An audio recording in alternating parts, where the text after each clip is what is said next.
দুনিয়াতে উচ্চাভিলাষী হবেন না, যতটুকু আল্লাহ পাক দিয়েছেন এতে সন্তুষ্ট থাকেন। আমার 2 তলা বাড়ি আছে ভাই, আমার কিন্তু নাই, বলছি আর মনে করেন আমার 2 তলা বাড়ি আছে, আপনি এতে সন্তুষ্ট থাকেন।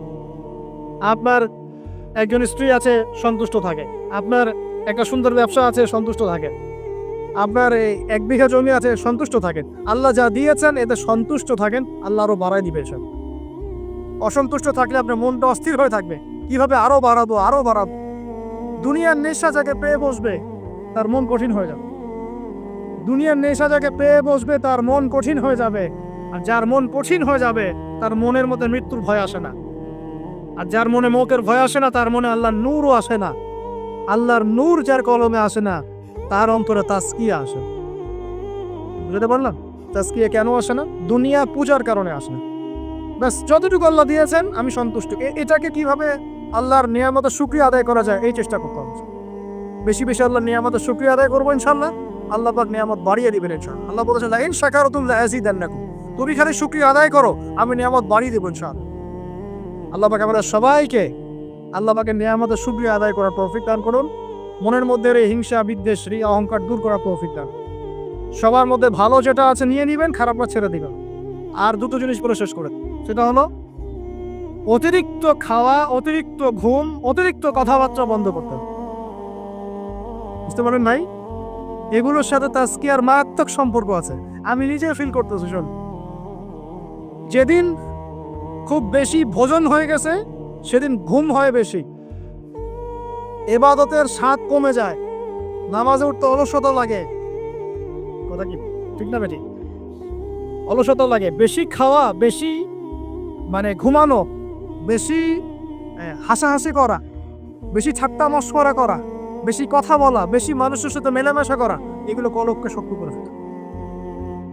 এই কথাগুলো কিন্তু সরাসরি হয়তো কোনো জায়গায় এভাবে পাবেন না, কিন্তু আমি আপনাকে সাজিয়ে গুছিয়ে বলার চেষ্টা করছি। বেশি বেশি কথা যারা বলে মন বাচাল, মন শক্ত হয়ে যায়। এখন তো বাচালতার যুগ চলছে। টিভি খুললেই টকশো খালি বক বক বক বক বক বক। টকশো করতে করতে দেশের জিডিপি বাড়ায়, দেশকে একদম আমেরিকার পর্যায়ে নিয়ে চলে গেছে। ভাব পারে আমার কিছু বুদ্ধিজীবী সলিউশন নাই, কিন্তু খালি বক বক বক বক বক বক। কোনো মডারেটর আসে, ও আবার বিতর্ক উস্কে দেয়। কিছু অনলাইন প্ল্যাটফর্ম থাকে, ও আবার মজা, এটাই তার বিজনেস। কারণ যত ভিউ হবে তত ডলার। এখানে ওর স্বার্থ, এটা সব স্বার্থ, সবই স্বার্থে হচ্ছে এখন। স্বার্থ আর স্বার্থ, ঠিক আছে? তো এত বেশি কথার দরকার নাই। আমরা জাতি হিসেবে কাজ করে দেখাবো ইনশাআল্লাহ। আমাদের সামনে কোরআন আছে, সুন্নাহ আছে, একটা ইসলাম প্রেমী জনগণ আছে, আমাদের তো তারুণ্যের শক্তি আছে, আমাদেরকে আল্লাহ শারীরিক শক্তি দিয়েছেন, মানসিক বুদ্ধিদীপ্ত একটা অবস্থান দিয়েছেন, আমাদের মাশাআল্লাহ ভালো নেতৃবর্গ আছে। ঐক্যবদ্ধভাবে আমরা ইসলামকে নিয়ে বিশ্ব জয় করব। এত কথা নাই, খালি কাজ হবে ইনশাআল্লাহ। এত কথা কিসে? পারমাণবিক বোমা তৈরি করা হয়েছে একটাও? বলেন তো দেখি। কিম জং উন নাম শুনেছেন কিনা? নাম কি? এতটুক মনে হয় সাইজ, চুলের কাটিং মাশাআল্লাহ, গোলগাপ্পু। ওর একটাই কাজ, কি কাজ? মিসাইল বানা। কেন বানাবে? কারণ সে জানে এই ওয়ার্ল্ডে সে সবচেয়ে বেশি শক্তিশালী, যার কাছে মিসাইল। বলেন 50 বছরে কয়টায় বানাইছি আমরা? হ্যাঁ বলেন। আচ্ছা বাদ দেন। এই ওয়ার্ল্ডে সবচেয়ে শক্তিশালী তারাও যাদের প্রযুক্তি আছে, প্রযুক্তি, তথ্য, ডাটা, প্রযুক্তি। এই ওয়ার্ল্ডে এখন ডাটা বা প্রযুক্তির যুদ্ধ চলছে। মাঝে মাঝে দেখেন না, বড় বড় কান্ট্রি কিছু বড় বড় কোম্পানি হ্যাক হয়ে যায়।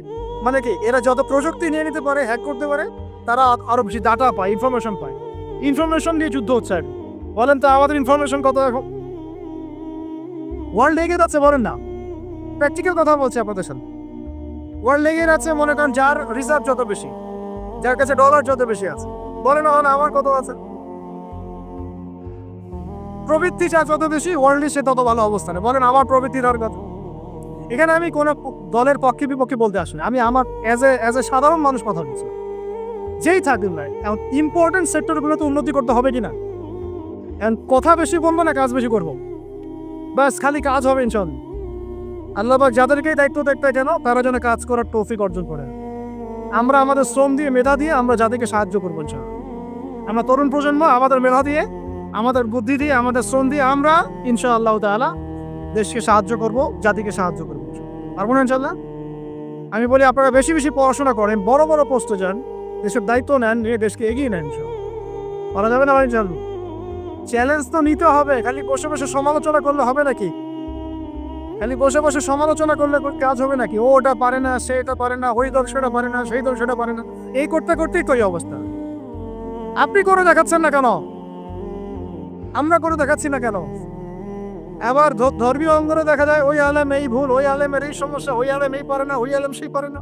আরে ভাই, আপনি আলেম হচ্ছেন না কেন? আপনি আলেম হন, হয়ে কাজ করে দেখান। অমুক বক্তার এই ভুল, তমুক বক্তার সেই ভুল, মাশাআল্লাহ আবু তাহের এই ভুল, আপনি বক্তা হচ্ছেন না কেন? এই চেয়ারে আসুন, বসেন, বসে যান, বসে ওয়াজ করেন নাকি ভাই? এই ওয়াজ করেন না আমরা, এগুলো ওয়াজ না, এগুলো কমেডি। এগুলো কি কমেডি? রুচির দুর্ভিক্ষর অংশ এগুলো। আমাদের যে রুচির দুর্ভিক্ষ দেখা দিয়েছে, এগুলো তার জাজল্যমান প্রমাণ। এগুলো আর বলতে যাচ্ছি না, তাস্কিয়া নষ্ট হয়ে যাবে। আর লাস্ট 9 নম্বর বললাম, কি বলছি বলেন তো? মনের এই বিষয়গুলোকে দূর করা।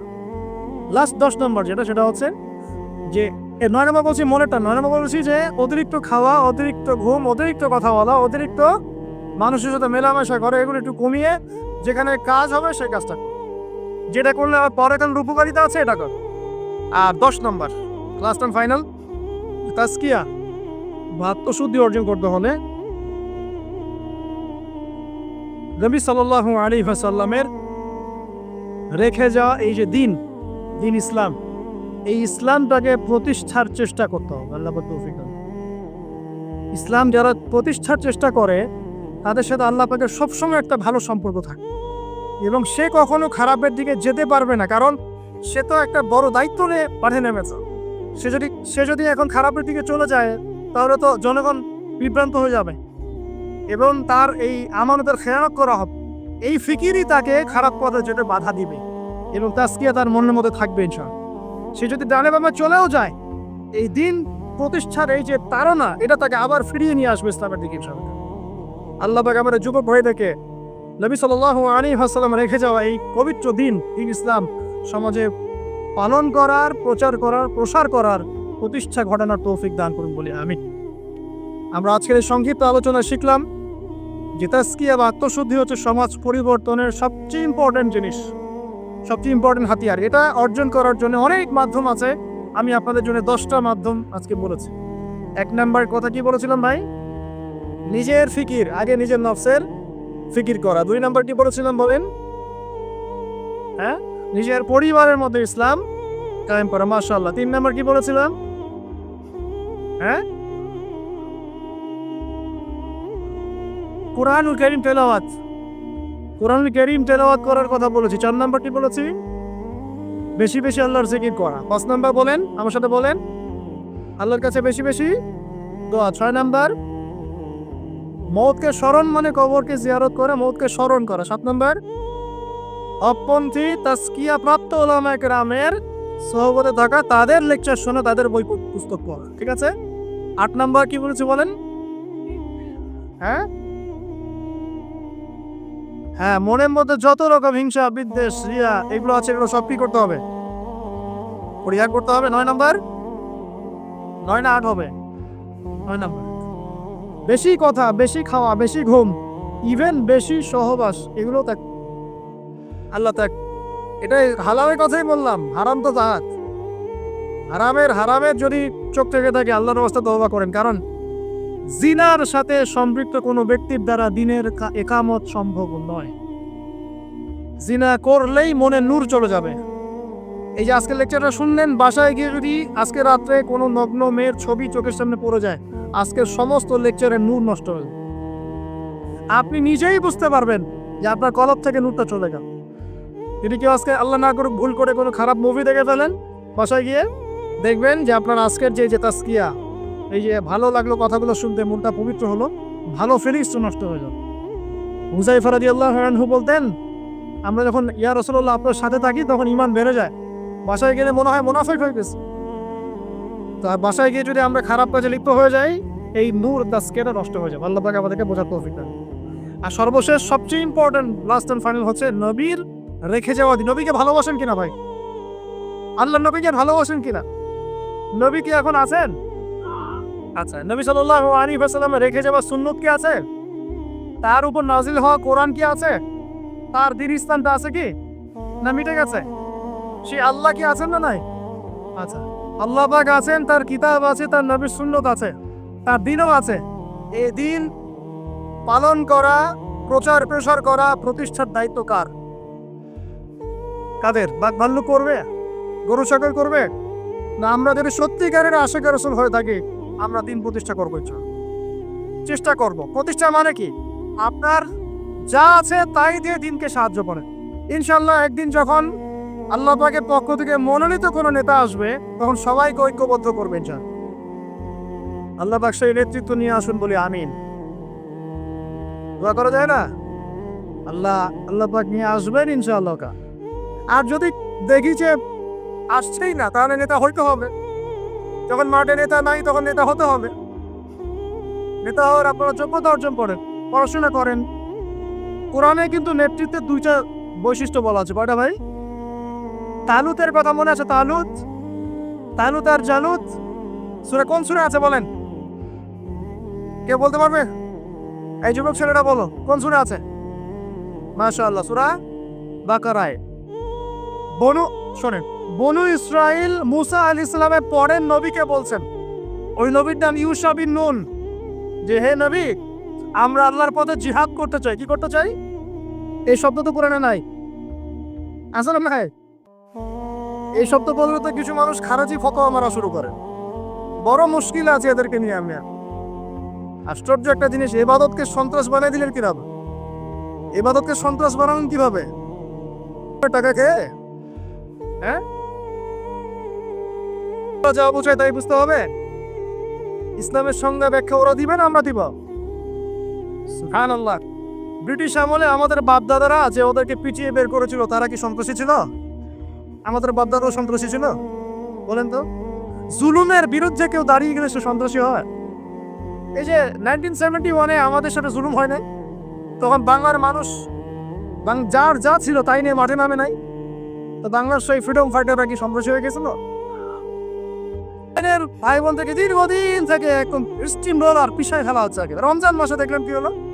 রমজান মাসে বেচারা নামাজ পড়তে গিয়েছে, লাঠি পেটা করে মসজিদ থেকে বের করতে। মসজিদ ওর বাপের না মুসলমানদের? যে এখন ওই যে যারা একটু পাথর টাথর নিয়ে ঢিলাঢিলি করে, ওরা সন্ত্রাসী হয়ে গেছে। আর যারা মুসলমানদেরকে পিটাই বের করে দিল, ওরা হলো মানবতার সেবক। এই সংজ্ঞা শিখায় আমাদেরকে। যাই হোক, বাদ দেন, ওদিকে না যায়। ওদিকে বললে আমি একটু মানে কি বলবো, কি বলে এটাকে, আউটবাস্ট হয়ে যায়। আর ভিতরের ক্রোধটাকে দমায় রাখতে পারি। মাঝে মাঝে এমন হয় যে ভিতরের এগ্রেশনটা ধরে রাখতে পারি না, কিন্তু আপনাদের সাথে ধরে রাখতে হয়। কারণ কোনো কিছু না হচ্ছে কিছু হওয়া ভালো, কোনো কিছু না হচ্ছে কিছু হওয়া ভালো, এই সত্য চিন্তা করে চুপ করে থাকি। কিন্তু একটা জিনিস মাথায় রাখবেন, আল্লাহ রাব্বুল আলামিন এই বিশ্বে পরিপূর্ণ ইসলাম প্রতিষ্ঠা না করা পর্যন্ত কিয়ামত দিবেন না ইনশাআল্লাহ। এই জিনিসটা মাথায় ভালো করে ঢুকায় নি। এরপরে ইসলামের এগেইনস্টে যা করার করতে থাকেন, আল্লাহ এটা করবেন ইনশাআল্লাহ, কোনো সন্দেহ নাই। লা শাক্কা ফিহি, এর মধ্যে কোনো সন্দেহ। কার দ্বারা করবেন, কিভাবে করবেন, আল্লাহু আ'লাম বিস-সাওয়াব, আমরা জানি না। এখন তালুতকে আল্লাহ পাক মনোনীত করলেন। ইউশা বিন নুনকে বনু ইসরাইল বলছে, আল্লাহর পথে আমরা যুদ্ধ করতে চাই, আমাদের জন্য নেতা দাও একটা। তখন ইউশা বিন নুন বলছে, আমি যদি নেতার জন্য দোয়া করি, তোমরা তো আবার পৃষ্ঠ প্রদর্শন করে পালায় যাবা, তোমাদেরকে চিনি ভালো করে, আমরা তোমাদেরকে খুব ভালো করে চিনি। তখন বনু ইসরাইল বলছে, না আমরা এটা করবো না। কেন করবো? ওয়াকাদ উখরিজনা মিন দিয়ারিনা, আছে না শোনা বাকারায়, আমাদেরকে আমাদের ঘর বাড়ি থেকে বের করে দেওয়া হয়েছে, আমরা কেন পিছিয়ে পড়বো? তখন আল্লাহর কাছে তিনি দোয়া করলেন, আল্লাহ পাক তালুতকে নেতৃত্ব দিলেন। কাকে? তালুত। আর এই যে তালুতকে নেতৃত্ব দিয়েছেন, এই নেতৃত্ব দেওয়ার পর আল্লাহ পাক বললেন যে তালুতকে আমি দুইটা স্পেশাল গুণ দিয়েছি। কয়টা ভাই? তার মানে নেতৃত্বর স্পেশাল গুণাবলী কয়টা? একটা হচ্ছে জিসমান, তালতকে আমি দিয়েছিলাম শারীরিক শক্তি, ফিজিক্যাল স্ট্রেংথ, শারীরিক শক্তি। আর এখন বহু নেতা সমাজে দেখাতে হাঁটতেই পারে না।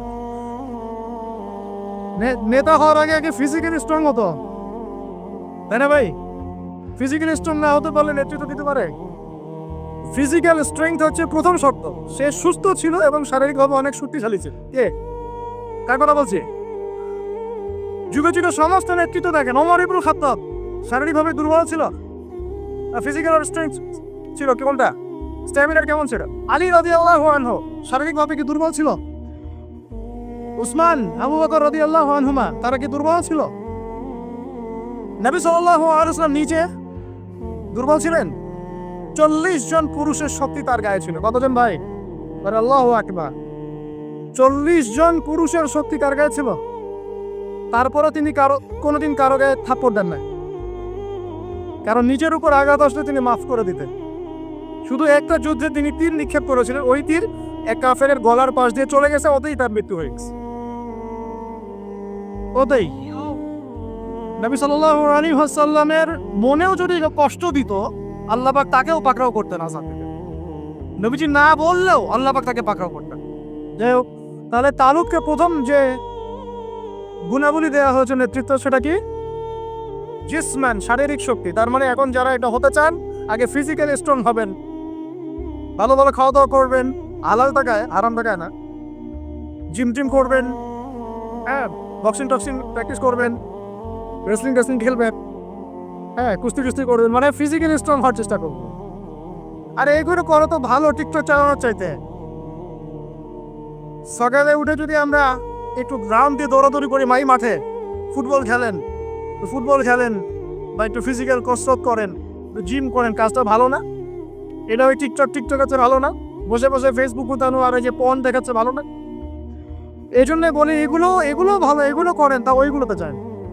এটা হলে 1 নম্বর জিসমান, মানে ফিজিক্যাল স্ট্রেংথ। 2 নম্বর ইলমান, জ্ঞান। কি লাগে ভাই তাহলে? দুইটা, একটা জিসম, একটা ইলম। এখন আমাদের এই দুইটা না থাকলেও চলে, খালি জনগণ বললেই হলো যে আপনার চরিত্র ফুলের মতো পবিত্র, তাই না ভাই? এই দুইটার একটা না থাকলেও চল। আল্লাহ পাক আমাদের সবার উপরে এমন এমন সব নেতৃত্ব নিয়ে আসুন, যাদেরকে আল্লাহ পাক শারীরিক শক্তি এবং জ্ঞানের শক্তি দান করছে। বলি আমিন। দোয়া করতে সমস্যা আছে? যাকেই নিয়ে আসুক, সে যদি ফিজিক্যালি স্ট্রেংথ শক্তিশালী হয়, তার মধ্যে জ্ঞান থাকে, সে ইসলাম প্রতিষ্ঠা করে, আমার কোনো সমস্যা আছে? কোনো সমস্যা না। আমরা দোয়া করবো আল্লাহ পাক তাকে দীর্ঘ নেই ঘাত দারাজ করুন, আমিন। আর যদি দেখি যে কোনো নেতাই নাই, তখন নেতা হতে হবে। কি হতে হবে? আল্লাহ পাক তৌফিক এনায়েত করুন, আমাদের যুবক ভাইদেরকে আল্লাহ কবুল করুন, আমিন।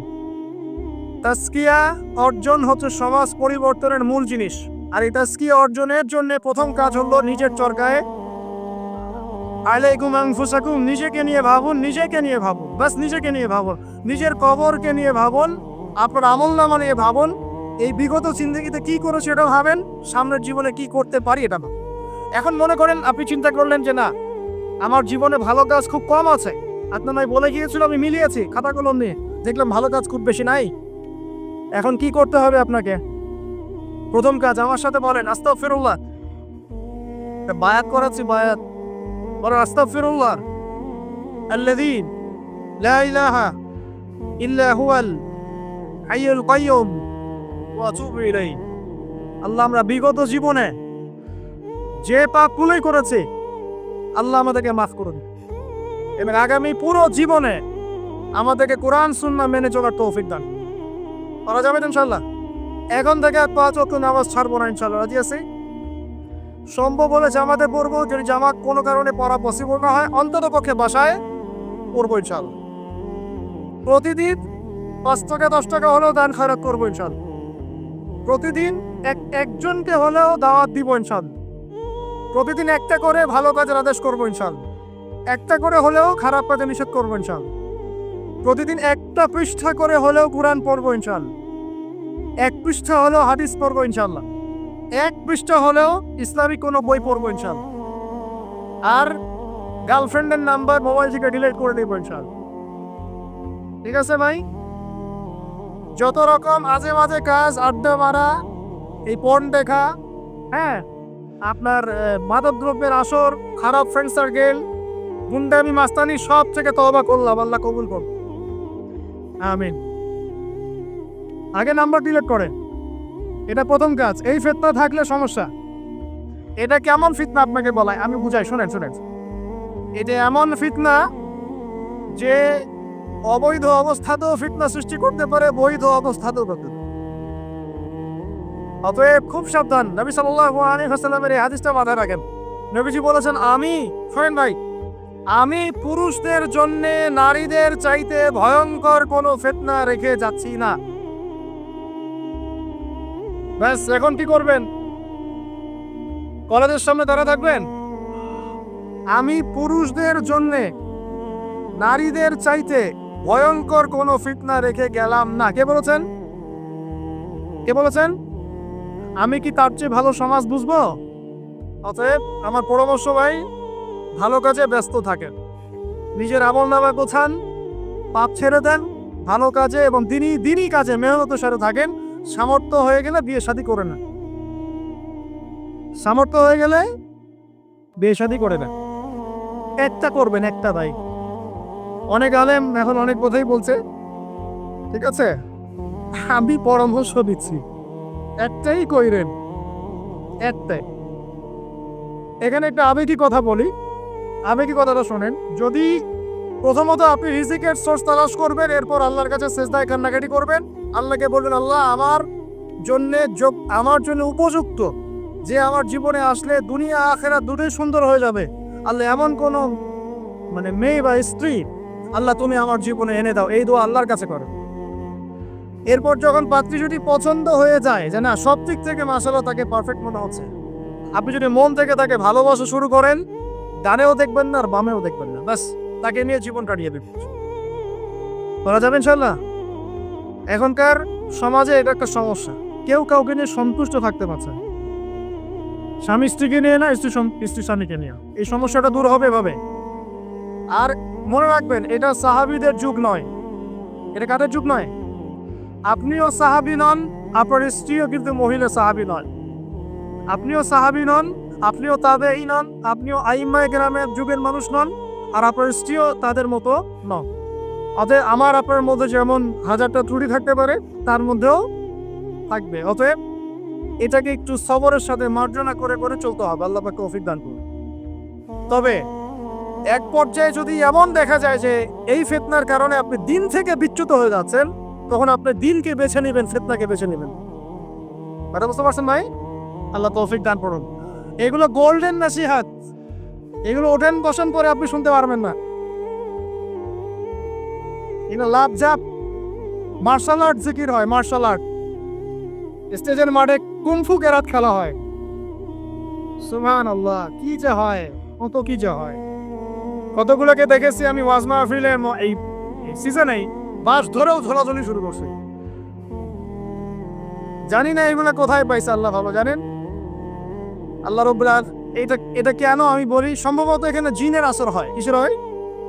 সম্ভবত জিন বলতে কিন্তু কিছু আছে, আপনি জানেন কিনা? মানুষের উপর ভর করে, কিন্তু জিন কিন্তু মানুষের উপর ভর করতে পারে, আর মেয়েদের উপর বেশি ভর করে। যারা বেপরদায় বাইরে যায়, এইসব মেয়ের উপর জিন বেশি ভর করে। তো এগুলো থেকে বাঁচার জন্য দৈনন্দিন জিকির আজগার করতে হয়। সকাল সন্ধ্যা অনেক জিকির আজগার, মাসনুন দোয়া কালাম আছে, এগুলো করতে হয়। যেমন আয়াতুল কুরসি জানা আছে তো? আলহামদুলিল্লাহ, আয়াতুল কুরসি পড়লে শয়তান কাছে আসবে না ইনশাআল্লাহ। সূরা ফালাক নাস ইখলাস জানা আছে তো? সকাল সন্ধ্যায় 3 বার করে ইনশাআল্লাহ। সূরা বাকারার শেষের 2 আয়াত জানা আছে? রাত্রেবেলা একবার। প্রেসক্রিপশন দিচ্ছি, এগুলো বিনা হাদিয়াতে প্রেসক্রিপশন দিচ্ছি। এগুলো কবিরাজের কাছে নিতে গেলে ও তো হাতিয়ে নিবে, আর ডাক্তারের কাছে গেলে বলবে অ্যান্টি ডিপ্রেশন একটা ওষুধ দিয়ে দিন, ঘুমের একটা ওষুধ খাও, ঠিক হয়ে যাবে, রিল্যাক্স। কিন্তু সব রোগের ট্রিটমেন্ট মেডিকেল সায়েন্স করতে পারে না। রুকিয়া, বদনজর, জাদুগ্রস্ততা, সেহের, এগুলো ট্রিটমেন্ট মেডিকেল সায়েন্স করতে পারে না। এগুলো ট্রিটমেন্ট কুরআন করবে, হাদিস করবে, দোয়া কালাম করবে। ট্রিটমেন্ট কি? আগে আপনাকে পবিত্র থাকতে হবে, পাক পবিত্র থাকতে হবে, ওযু অবস্থায় থাকার চেষ্টা করতে হবে, ডেইলি ফরজ ওয়াজিব আদায় করতে হবে, পর্দা মেনে চলতে হবে, কুরআন তেলাওয়াত করবেন, স্পেশালি এই আয়াতগুলোকে বারবার তেলাওয়াত করবেন। সূরা ফালাক, সূরা নাস, সূরা ইখলাস, আয়াতুল কুরসি, সূরা বাকারা শেষের 2 আয়াত, সূরা হাশরের শেষের 3 আয়াত। আর একটা বড় অস্ত্র বলে দেই, এটা পড়লে শয়তান বাপ বাপ করে দূরে চলে যাবে ইনশাআল্লাহ। দাজ্জালও যদি আসে সেও দূরে চলে যাবে ইনশাআল্লাহ। বলে দিব সূরা কাহফ এর প্রথম 10 আয়াত। সূরা কাহফের যত বড় জিন শয়তান হোক না কেন, ইবলিসের বাপও যদি আসে, সূরা কাহফের 10 আয়াত পড়বেন, সে দূরে চলে যাবে। বিশ্বাস করছেন না? ইভেন এই যে করোনা ভাইরাস ছিল না মাঝখানে, ওই সময় কিন্তু আমরা দেশে সফর করেছি, লক্ষ বলবো না, বেশি হয়ে যাবে, হাজার হাজার মানুষের সাথে মোসাফাও করেছি।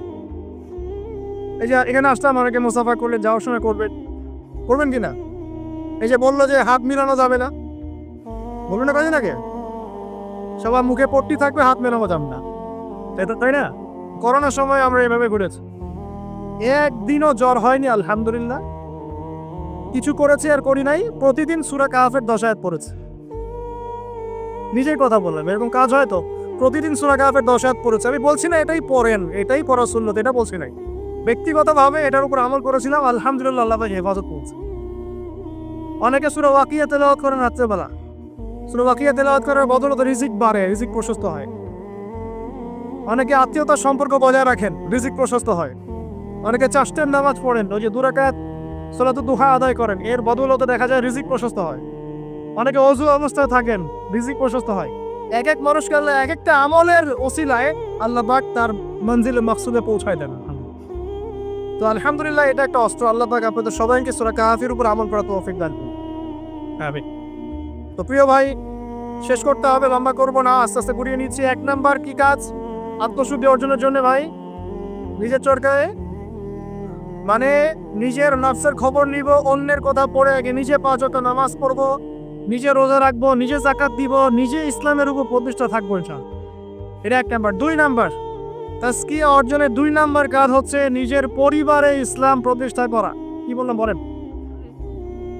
কেন বললাম? কারণ নিজের পরিবারে যদি ইসলাম প্রতিষ্ঠা না করতে পারি, অন্যের মূর্খতা এবং অনইসলামিক কাজের কারণে আমি ইফেক্টেড হয়ে যাব। তাই নিজের পরিবারের মধ্যে ইসলাম প্রতিষ্ঠা করার চেষ্টা করতে হবে। আল্লাহ পাক তৌফিক দান করুন, বলি আমিন। আল্লাহ পাক সূরা তাহরিমের 6 নম্বর আয়াতে বলেছেন যে কু আনফুসাকুম, নিজে জাহান্নামের আগুন থেকে বাঁচো, ওয়া আহলিকুম নারা, তোমার পরিবারকে জাহান্নামের আগুন থেকে বাঁচা। পরিবার আছে কার কার? হাত তুলেন দেখি। মাশাআল্লাহ, সবাই তো আছে। পরিবার মানে কি? স্ত্রী সন্তান কার কার আছে? আচ্ছা, হাত নামান। দেখেন, বাবা মা এগুলো পরিবারের অন্তর্ভুক্ত বিষয়, কিন্তু বাবাকে আপনি শাসন করতে পারবেন না, মাকে আপনি শাসন করতে পারবেন না, তাকে আপনি নসিহত করতে পারবেন, দাওয়াত দিতে পারবেন। আর আপনার আন্ডারে যারা আছে, আপনার স্ত্রী, আপনার সন্তান, এরা হচ্ছে পরিবারের অন্তর্ভুক্ত, আপনার কাছের, এদের উপর আপনি শাসন চালাতে পারবেন। অতএব যাদের পরিবার আছে, পরিবারের মধ্যে ইসলাম প্রতিষ্ঠা করার চেষ্টা করে, আল্লাহ পাক তৌফিক দান। একটু বসেন ভাই, বিশৃঙ্খলা করেন না, আমরা গুটিয়ে নিচ্ছি, এখনই গুটিয়ে নিচ্ছি। আর কিছু প্রশ্ন আছে, দিয়ে শেষ করব। 3 নাম্বার কাজ, আমার সাথে মনোযোগ দেন ভাই। 3 নাম্বার কাজ হচ্ছে নিয়মিত কোরআন তেলাওয়াত করা। নিয়মিত কোরআন তেলাওয়াত করা। আমার সাথে একটু ওয়াদা করেন তো ভাই, ডেইলি কমপক্ষে 1 ঘন্টা কোরআন তেলাওয়াত করবো ইনশাআল্লাহ। করা যাবে? সবার বাসায় কোরআন আছে তো নাকি? কোরআন পড়তে পারি তো নাকি? যারা পড়ি না, আজকে নিয়াত করব, মসজিদের হুজুর আছে, ইমাম সাহেব আছে, মাদ্রাসার শিক্ষক আছে, গিয়ে আপনি কোরআন পড়া শিখবেন ইনশাআল্লাহ। করা যাবে ইনশাআল্লাহ? কোরআন তেলাওয়াত করে না শিখেন, আল্লাহর ওয়াস্তে কোরআন তেলাওয়াত করে না শিখে মৃত্যুবরণ করেন না। আল্লাহর ওয়াস্তে আল্লাহকে কি মুখ দেখাবেন আর নবীকে কি মুখ দেখাবেন চিন্তা করুন। কোরআন আল্লাহ নাজিল করেছেন কেন? আমাদের জন্য, গরু ছাগলের জন্য? কাদের জন্য? মানুষের জন্য না গরু ছাগলের জন্য? গরু ছাগলের হিসেব আছে? কার কার হিসেব হবে? মানুষ আর জিন। মৃত্যু আমাদেরকে বরণ করতে হবে, কবরে যেতে হবে আমাদেরকে, পুলসিরাত আমাদেরকে পার হতে হবে, কোরআন মানতে হবে আমাদের। কি সেই আমরা যদি কোরআন তেলাওয়াত করে না শিখি ভাই, হবে? বিষয়টা হবে? আল্লাহ পাক আমাদের সবাইকে কোরআন তেলাওয়াত শেখার তৌফিক দান করুন। এখানে আমি অনেক বেশি জোর দিই, কারণ কি জানেন? কোরআন তেলাওয়াত শেখাটাই এবং নিয়মিত তেলাওয়াত করাটাই আপনার মনে ইসলামের প্রতি মহব্বত সৃষ্টি করবে। এরপরে আপনি ইসলামের জন্য জীবনও দিতে পারবেন ইনশাআল্লাহ। কিন্তু এই অবস্থায় পারবেন না। এই অবস্থায় একটা দাবরানি খালি উল্টা দিকে দৌড় দেওয়া শুরু করুন। এখন পারবেন না, এখন বলতে পারবেন হ্যাঁ নারায়ে তাকবীর আল্লাহু আকবার, চলো রে, বাস। যখন মাঠে নামবেন ওই দিক থেকে যখন কাউন্টার অ্যাটাক আসবে দেখবেন নাই আপনি শেষ। অতএব কোরআনের চর্চা তেলাওয়াত বেশি বেশি বাড়াতে হবে, আল্লাহ তৌফিক দান করুন। 3 নাম্বার। 4 নাম্বার ভাই, দৈনন্দিন জিকির আজগার গুলো ছাড়বো না ইনশাআল্লাহ। দৈনন্দিন জিকির আজগার ছাড়বো না। কেমন? দৈনন্দিন 100 বার বলবো সুবহানাল্লাহ, পড়া যাবে? 100 বার সুবহানাল্লাহ বললে 1000 নেকি হবে ইনশাআল্লাহ। দৈনন্দিন 100 বার বলবো আস্তাগফিরুল্লাহ ওয়া আতুবু ইলাইহি, পারবো তো ইনশাআল্লাহ? দৈনন্দিন কমপক্ষে সকালে 10 বার, সন্ধ্যায় 10 বার দরুদ ইব্রাহিম পড়বো ইনশাআল্লাহ, পারবো? দৈনন্দিন পড়বো সুবহানাল্লাহি ওয়া বিহামদিহি সুবহানাল্লাহিল আযীম, পারা যাবে? দৈনন্দিন পড়বো লা হাওলা ওয়ালা কুওয়াতা ইল্লা বিল্লাহ, পারবো? ডেইলি পড়বো লা ইলাহা ইল্লাল্লাহ ওয়াহদাহু লা শারীকা লাহ লাহুল মুলকু ওয়া লাহুল হামদ ওয়া হুয়া আলা কুল্লি শাইইন কাদির, পারা যাবে? দৈনন্দিন পড়বো ইনশাআল্লাহ সুবহানাল্লাহি ওয়া বিহামদিহি আদাদা খালকিহি ওয়া রিদা নাফসিহি ওয়া জিনাতা আরশিহি ওয়া মিদাদা কালিমাতিহি, পারা যাবে ইনশাআল্লাহ? এই সুবহানাল্লাহ, আলহামদুলিল্লাহ, লা ইলাহা ইল্লাল্লাহ, আল্লাহু আকবার, এই যে দরুদ, এই যে জিকির আজগারগুলো আছে, এইগুলো প্রতিদিন করলে আল্লাহর সাথে সম্পর্ক গাঢ় হবে। জিকির করলে কি লাভ হয় আপনি একটু বলে দেই। জিকির করলে আল্লাহর সাথে কলবের সম্পর্ক তৈরি হয়। কি হয় ভাই? অন্তরের সাথে আল্লাহ পাকের সাথে একটা কানেকশন তৈরি হয়। জিকির যে ব্যক্তি ছেড়ে দেয় তার অন্তরটা মরে যায়, আর মরা কলবের মধ্যে আল্লাহর নূর আসে না, জিন্দা কলবের মধ্যে আল্লাহর নূর আসে। তাহলে কলব জিন্দা হবে কিভাবে? বেশি বেশি জিকির করার মতো। আল্লাহ পাক তৌফিক দান। আবু হুরায়রা রাদিয়াল্লাহু আনহু বলতেন যে হাদিস আমি মুখস্থ করার জন্য অনেক বেশি সুবহানাল্লাহ পড়ি। সুবহানাল্লাহ কতবার পড়েন জিজ্ঞেস করা হচ্ছে, তিনি বলছেন কত হবে? 10,000 বার। কথা বুঝতে পারছেন? মানে এটা তার নিজস্ব। মনে করেন আপনি প্রতিদিন ইস্তেগফার করতেই থাকেন 10 মিনিট, 15 মিনিট, 20 মিনিট, কতবার করেন আপনি জানেন? করা যায় না? আপনি একটা সময় বসে দরুদ শরীফ পড়তে থাকেন, আল্লাহুম্মা সাল্লি আলা মুহাম্মাদ, আল্লাহুম্মা সাল্লি আলা মুহাম্মাদ, করা যায় না? সবার ব্যক্তিগত কিছু আমল থাকে, যে যত বেশি জিকির আজগার করবেন তার কলব তত জিন্দা হবে ইনশাআল্লাহ। আল্লাহ পাক আমাদের সবাইকে বেশি বেশি আল্লাহর জিকির করা তৌফিক দান করুন, বলি আমিন। এটা কত বললাম? 4। 5 নাম্বার, এটা সবচেয়ে বেশি ইম্পর্টেন্ট। কারণ আমি তাসাউফ এবং আত্মশুদ্ধি বই যেটা আছে আল্লামা তাকি উসমানী দাওয়াত বারাকাতুহু, আল্লামা তাকি উসমানীর বইগুলো বাসায় সবাই কিনবেন। আমি পরামর্শ দিই আল্লামা তাকি উসমানীর যে বইগুলো আছে এগুলো বাসায় কিনে পড়া শুরু করবেন, অনেক গভীর জ্ঞান পাবেন ইনশাআল্লাহ।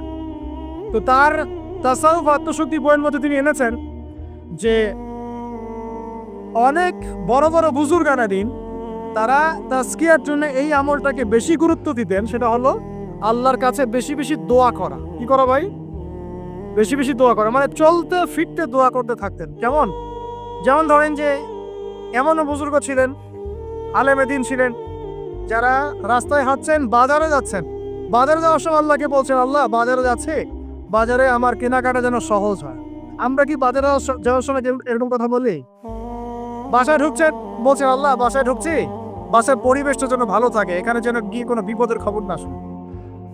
আল্লাহ আমি মানে ব্যবসায় যাচ্ছি, আজকে ব্যবসাটা আল্লাহ যেন সুন্দর হয়, ভালো হয়। মানে প্রতিটা কাজেই তারা দোয়া করতে থাকতেন। বুঝতে পারছেন না কথা? প্রতিটা কাজেই দোয়া করতে থাকতেন, আল্লাহ আমার জুতার ফিতা ছিঁড়ে গেছে, আমার জুতার ফিতা দাও। আল্লাহ আমি খুব ক্ষুধার্ত, আল্লাহ একটু ভালো খাবারের ব্যবস্থা করুন। আল্লাহ আমি খুব পিপাসার্থ, আমার জন্য একটা ভালো হালাল পানির ব্যবস্থা করুন। আল্লাহ আমার সন্তানটা অসুস্থ, আল্লাহ তাকে শেফা দিয়ে। আল্লাহ আমি স্ত্রী সন্তানকে রেখে সফরে আসছেন না, বাসায় তুমি ওদেরকে হেফাজত করো। মানে প্রতিটা কাজের প্রতিটা চিন্তা আল্লাহর সাথে শেয়ার করো। এটা যে যত বেশি করতে পারে তার সাথে আল্লাহ পাকের সম্পর্ক তত বেশি দাম। আর এটা করলে 3টা লাভ। কটা লাভ ভাই? যে দোয়াটা করবেন হয় সাথে সাথেই আল্লাহ পাক আপনাকে দিবেন, না হলে এই দোয়ার ওসিলায় আপনার তাকদীরের কোনো বিপদ আল্লাহ দূর করে দিবেন। মনে করেন আপনি দোয়া করেছেন, আল্লাহ আমাকে কালকে এই ব্যবসার এই কাজটা তুমি সলভ করো, কালকে গিয়ে দেখলেন সেই কাজটা আপনি পান নাই। আপনার কাছে মনে হচ্ছে যে হয়তো আমি দোয়া করলাম, কবুল হয় নাই, কিন্তু হয়তো এই দোয়ার ওসিলায় আপনার আগামী পরশু দিনের একটা বিপদ আপনার তাকদীরে আসতো, ওইটা আসে নাই। কথা কি বুঝতে পারলেন আমার কথা? এইভাবে আল্লাহ পাক দোয়ার বদৌলতে মানুষের তাকদীর থেকে অনিষ্টগুলো দূর করতে থাকেন। আর এটাও যদি না হয় কিয়ামতের মাঠে নেকির পাল্লায় ওইটা আপনাকে আল্লাহ দিয়ে দিবে।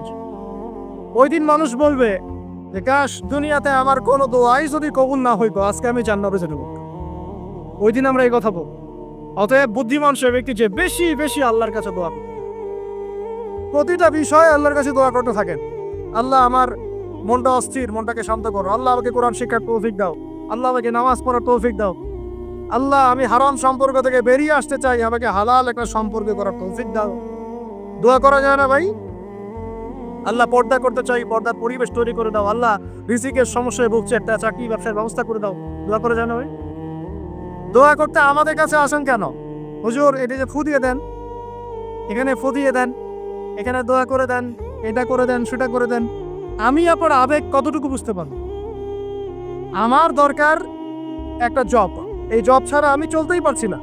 আপনার ওই চাহিদা তো আমি বুঝতে পারবো, আপনার চাহিদার ফিলিংসটাকে আমি বুঝতে পারবো।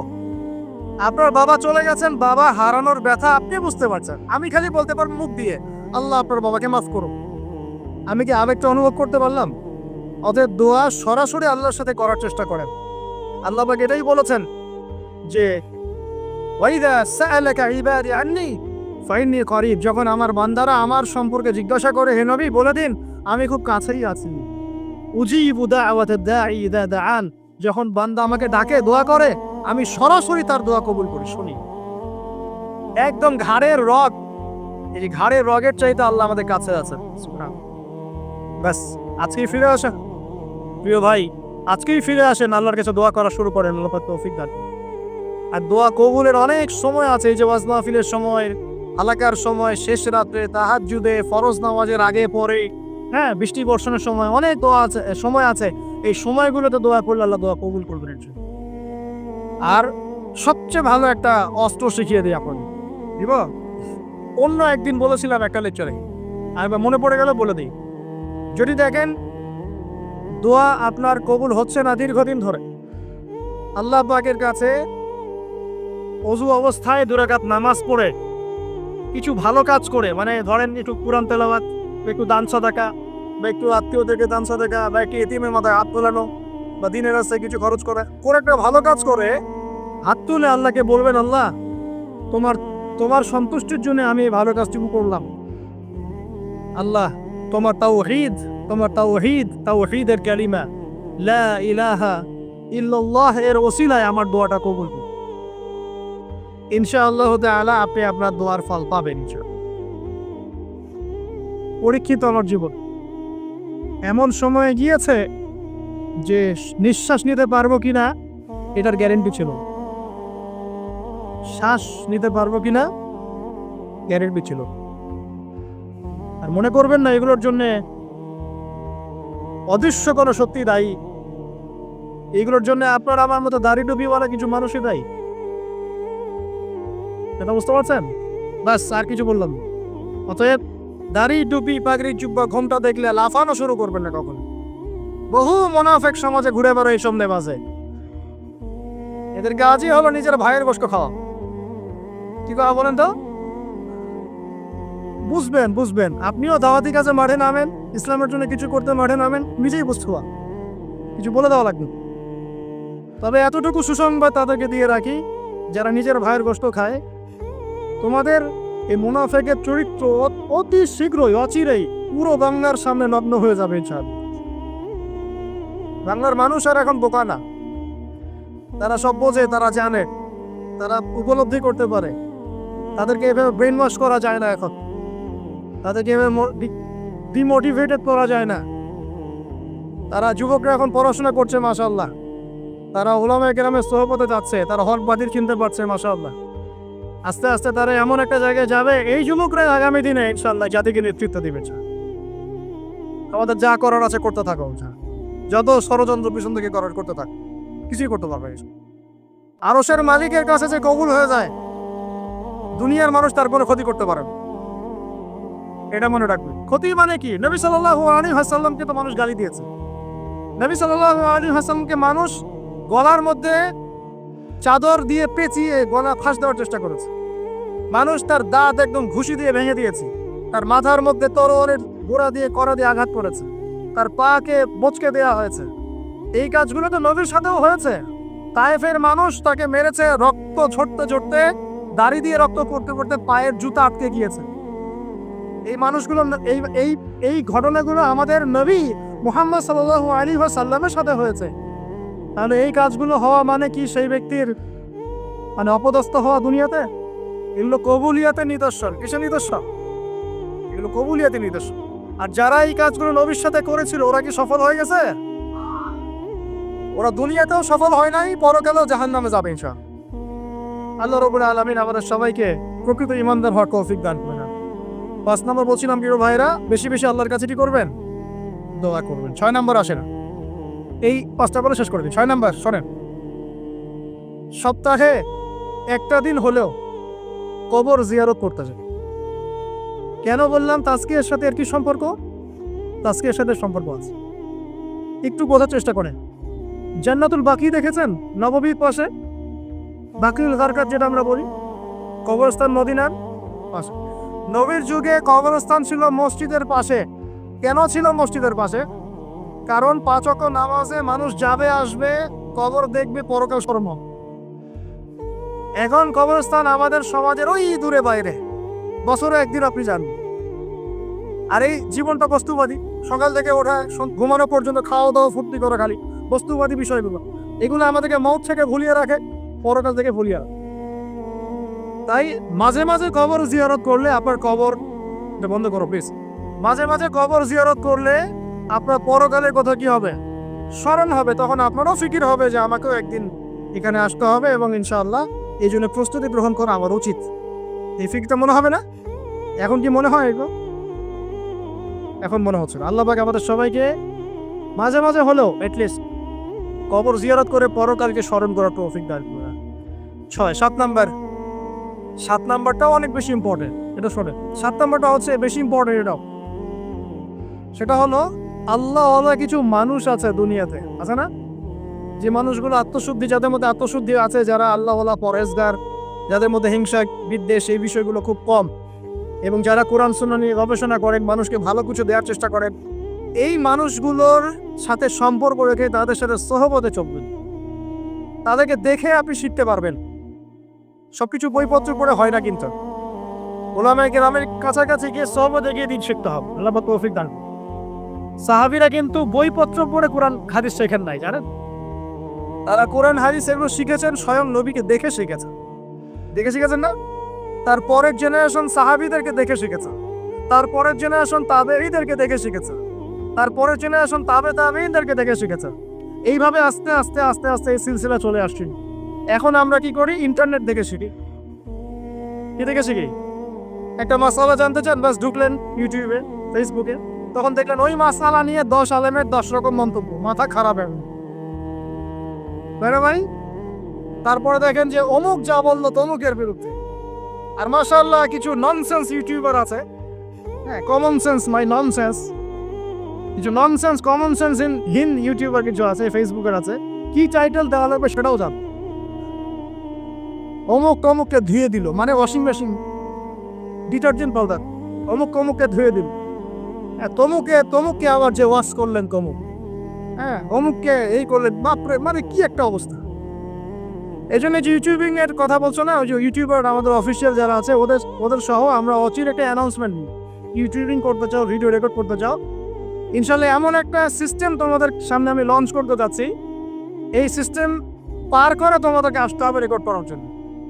এই সিস্টেমের মধ্যে প্রথম কি থাকবে জানেন? 40 দিন নামাজ পড়ছে কিনা আমাকে দেখাতে হবে। বেনামাজি তোমার সাথে ইউটিউবে কি সম্পর্ক? তোমার সাথে দিন প্রতিষ্ঠার কি সম্পর্ক? দিন কায়েমের কি সম্পর্ক? তোমার তারা দিনের কোনো কাজ নাই। 40 দিন নামাজের রিপোর্ট পেশ করবা যে নামাজ পড়ছি ভাই 40 দিন। আগে হবে রিটেন পরীক্ষা, লিখিত পরীক্ষার হতে আমি 6টা সাবজেক্ট ফিক্স করছি। 1 নম্বর কোরআন, 2 নম্বর হাদিস, সহজ, বেশি কঠিন না, প্রাইমারি জিনিস। 3 নম্বর সিরাত, নবীর জীবনী। 4 নম্বর ইসলামের ইতিহাস, 5 নম্বর ফিকহ, আর 6 নম্বর হচ্ছে আকীদা। এই 6টা বিষয়ের কিছু কিতাব আছে, বেসিক কিতাবগুলো দিয়ে দেওয়া হবে, পাশায় পড়াশোনা করে 1 মাস 2 মাস পরে পরীক্ষা দিবে। আগে দেখবো জ্ঞানের কি অবস্থা। ওই যে নেতৃত্বদের কয়টা গুণ বলেন? একটা লাগবে ইলম, একটা জিসম। দিনের যে কাজ করবে দিন বুঝে কি না এটা তো আমাকে দেখতে হবে। ও দিনের জ্ঞান আছে কিনা এটা তো আমাকে বুঝতে হবে, দিন আমল করে কিনা আমাকে তো জানতে হবে। নামাজও পড়ে না, দিনের জ্ঞানও নাই, ওকে তো রেকর্ড করতে দিলে মাথা খারাপ হবে। ও কোন কন্টেন্ট কোথায় লাগাবে, কোন টাইটেল কোথায় দিবে মাথা। আর এটা তো মিডিয়ার যুগ, মানুষ দিলকে তাল বানা রেখে দিন। হ্যাঁ, যদি বলি এখন যে মাশাআল্লাহ আমরা একটা জান্নাতি পরিবেশে বসে আছি, দেখবেন কিছু বলদ বলে চলবে কালকে সাতক্ষীরা আর মাটিকে জান্নাতের সাথে তুলনা করলে আবু তো হাত কথা বুঝতে পারেন না? এই হলো অবস্থা। ইন্টেলেকচুয়াল অবস্থা আমাকে জানতে হবে তো। আগে রিটেন পরীক্ষা দিবে, তারপর ভাইবা, ভাইবার পরে আমরা কিছু ক্রাইটেরিয়া দিব। এই রুলস এবং রেগুলেশনস মেনটেন করে করতে পারলে করবে, আদারওয়াইজ না। শোনেন, দুষ্ট গরুর চেয়ে শূন্য গর অনেক ভালো। আর এই জিনিসগুলো আমি প্রথমে এত কঠোর ছিলাম, বিগত 2-3 বছর এই সারা দেশ ঘুরে আমার যে তিক্ত অভিজ্ঞতাগুলো হয়েছে, এগুলো আমাকে এভাবে ভাবতে বাধ্য করেছে। এখন মনে করি এগুলো আল্লাহর পক্ষ থেকে কল্যাণই ছিল, আলহামদুলিল্লাহ। অভিজ্ঞতাগুলো না হলে এগুলো শিখতে পারতাম না। সুবহানাল্লাহ। আর বলতে চাচ্ছি না, ভিতরে অনেক কিছু আছে, পরে চায়ের কাপে আলোচনা হবে ইনশাআল্লাহ, ঠিক আছে? আচ্ছা, বাদ দেন। এখন শোনেন, এখন 7 নম্বর যেটা বলছিলাম, রসুল সাহাবীদেরকে দেখে শিখেছে। সরি, সাহাবীরা রাসূলকে দেখে শিখেছে। সাহাবীরা রাসূলকে দেখে শিখেছেন, তাবেঈরা সাহাবীদেরকে দেখে শিখেছে, তারপরের জেনারেশন তাদেরকে দেখে শিখেছে। এখন আমরা যদি দিন শিখতে চাই, খালি বই পুস্তক পড়লে হবে না, খালি ইউটিউব ফেসবুক ঘাঁটলে হবে না। আলেম ওলামার কাছে যেতে হবে, সিলেবাস কেন্দ্রিক পড়াশোনা করতে হবে। কি সিলেবাস? এই 6টা সাবজেক্ট বললাম না ভাই? কোরআন পড়েন, এটা একটা সিলেবাসের অন্তর্ভুক্ত বিষয়। হাদিস পড়েন, সিলেবাসের অন্তর্ভুক্ত বিষয়। আপনাকে আকীদা বই পড়তে হবে, সিরাতের বই পড়তে হবে, ফিকহের বই, আর ধরেন ইসলামের ইতিহাস। এই জিনিসগুলো একটু পড়াশোনা করে ক্লাসিক্যাল ওলামায়ে কেরাম যারা, কোন ওলামায়ে কেরাম? ক্লাসিক্যাল যারা, মানে হকপন্থী ওলামায়ে কেরাম যারা সকালে একটা ফতোয়া দিয়ে রাতে আরেকটা দেয় না, এই টাইপের না আর কি। বাতাস এদিকে ব্যাস ওইদিকে, বাতাস ওইদিকে ওইদিকে, এই টাইপের না। 5 বছর আগে এক কথা বলতো, 5 বছর পরে দেখা যায় না, বাবা এখনই কথা ভুলেও বলা যাবে না এক কথা। হ্যাঁ, তো এই টাইপের কথা বলছি না, যারা সর্বদাই হকের উপর থাকার চেষ্টা করে, মানুষ হিকমা অবলম্বন করতে পারে, হকের উপর থাকার চেষ্টা করেন, এই হকপন্থী ওলামায়ে কেরামের সোহবতে গিয়ে দিন শেখার চেষ্টা। এবং এই ওলামায়ে কেরাম প্রত্যেক ঘরানাতেই আছে, প্রত্যেক ঘরানাতেই হকপন্থী ওলামায়ে কেরাম আছেন। আপনার আলেমদের মধ্যে বিভক্তি সৃষ্টি করবেন না, বরং সবাইকে ভালোবাসার চেষ্টা করুন। এখন তো শুরু হয়েছে আলেম পূজা, শাইখ পূজা। যে যে আলেমকে পছন্দ করে, যে যে শাইখকে পছন্দ করে, ব্যাস চোখ বন্ধ করে ওই খেলে আর টেনে যাবেন। এখন সে সঠিক বললেও সঠিক, বেঠিক বললেও সঠিক। এই একটা সমস্যা শুরু হয়েছে। আর সংকীর্ণ হলেন কেন? এত সংকীর্ণ হলেন কেন? ইসলাম তো সংকীর্ণ না, এটা তো বৈচিত্র্যময়। এখানে আপনি পরিপূর্ণ জ্ঞান পেতে হলে তাকে খোলা মন লালন করতে হবে, যে যেখানেই হক পাবো সেটাই নিব ইনশাআল্লাহ, হক যেখানে পাবো সেখানে নিব ইনশাআল্লাহ। আমি হককে সীমাবদ্ধ করে ফেললাম কেন? যে আমার শায়েখ যা বোঝেন এই চাই না, এর বাইরে কিছুই না। এটা করতে গেলে কি হবে জানেন? পয়সার এক পিঠ দেখবেন, আর এক পিঠ তো দেখবেনই না, তখন আপনি মাহরুম হয়ে যাবেন। তবে হ্যাঁ, এটাও বলে রাখি, যারা একেবারেই সাধারণ মানুষ, একদম সাধারণ কোনো মানুষ, যার এলেম গালাম নাই, কোরআন হাদিস পড়তে জানেন, এমন মানুষ আছে না, একদম রুট লেভেলের, তাদের জন্য অবশ্যই উচিত যে কোনো অন্তত একজন আলেমকে ফলো করে, অন্তত একজন আলেমকে ফলো করে। কারণ আপনি তো কিছু বুঝেন না, কোরআন সুন্নাহ বোঝেনই না, কিছু পড়তেও পারেন না, বুঝতেও পারেন না, কিছুই পারেন না। অতএব একজন আলেমকে আপনি ফলো করে চলেন, ইনশাআল্লাহ আল্লাহ মাফ করবেন, ইনশাআল্লাহ। হ্যাঁ, যদি কখনো জানতে পারেন যে আপনার সেই ফলো করা আলেমের অমুক মাসালাটা কোরআন সুন্নাহর বিরুদ্ধে চলে গেছে, বা এর চেয়েও ভালো কোনো বিশুদ্ধ মাসালা আছে, তাহলে সেটা আপনি আমল করবেন, সমস্যা নেই। তাই বলে বিভক্তি বাড়াবেন না। 7 নাম্বার বলেছিলাম ওলামায়ে কেরামের সোহবতে থাকার চেষ্টা করেন। 8 নাম্বার হচ্ছে ভাই, মনের মধ্যে হিংসা, বিদ্বেষ, রিয়া, অহংকার, এই খারাপ রিপুগুলোকে দূর করতে হবে। পারা যাবে কিনা ইনশাআল্লাহ? এটা হলো 8 নাম্বার। মনের মধ্যে হিংসা, বিদ্বেষ, অহংকার, রিয়ার খারাপ রিপুগুলোকে দূর করতে হবে। কিন্তু এটা খুব ডিফিকাল্ট। কিভাবে করবেন? মনের মধ্যে চলে আসতে পারে, যদি চলে আসে পড়বেন আউযু বিল্লাহি মিনাশ শাইতানির রাজিম, পড়বেন আউযু বিল্লাহিস সামিউল আলিম মিনাশ শাইতানির রাজিম, পড়বেন আউযু বিকালিমাতিল্লাহি তাম্মাতি মিন শাররি মা খালাক, পড়বেন বিসমিল্লাহিল্লাযী লা ইয়াদুররু মা'a ইসমিহি শাইউন ফিল আরদ ওয়ালা ফিস সামা ওয়া হুয়া সামিউল আলিম। পড়বেন আমানতু বিল্লাহি ওয়া রাসূলিহি। এই যে দোয়া কালামগুলো পড়বেন ইনশাআল্লাহ মনের মধ্যে এই সমস্যাগুলো চলে যাবে, ওয়াসওয়াসার একটা ভয় চলে যাবে ইনশাআল্লাহ। মনটাকে পবিত্র করার চেষ্টা করি, আল্লাহ পাক তৌফিক এনায়েত করবেন। আর মন পবিত্র করার আমি দুই একটা আমল বলে দেই, নাহলে কঠিন হয়ে যাবে। খুব সহজ আমল। এতিম খুঁজে খুঁজে বের করে এতিমদের জন্য কিছু করার চেষ্টা করুন। এতিম আছে না, মেয়ে ছেলে, এদের মাথায় হাত বুলান, আপনার মন পবিত্র হবে ইনশাআল্লাহ। ঠিক আছে, দান সাদাকা বাড়ান, আপনার মন পবিত্র হবে ইনশাআল্লাহ। আল্লাহর জন্য ছেড়ে দেওয়ার মানসিকতা দেখো, ছেড়ে দেন, আল্লাহর জন্য ছেড়ে দিলাম, আল্লাহর জন্য ত্যাগ করলাম, মন পবিত্র হবে ইনশাআল্লাহ। আল্লাহর জন্য কিছু করা সহজ, আল্লাহর জন্য ছাড়া সহজ না। আল্লাহর জন্য কিছু করা সহজ, আল্লাহর জন্য আপনি নামাজ পড়তে পারবেন ঠিকই, কিন্তু সিগারেট ছাড়তে পারছেন না।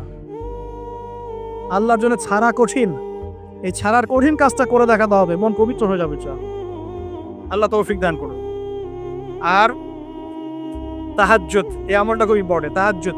তাহাজ্জুদের যাদের অভ্যাস আছে, এই সময়টা নীরবে নিভৃতে আল্লাহর সাথে কথাবার্তা বলবেন, মন পবিত্র হবে ইনশাআল্লাহ।